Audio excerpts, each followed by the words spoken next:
Namaste friends, my name is Dr. Reuben Mendonca from the Department of Emergency Medicine at Apollo Hospitals, Navi Mumbai.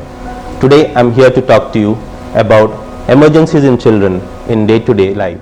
Today I am going to talk to you about cuts and scrapes. The most important strategy in cuts or scrapes is to prevent bleeding and infection. We need to wash the wound under running tap water for about 5 to 10 minutes, and to prevent the bleed we need to apply pressure over the wound. A clean gauze can be used over the affected part and one should hold for about 10 minutes. Once the bleeding is stopped, apply an antiseptic ointment on the wound and close the wound with a clean gauze and put a tape over it.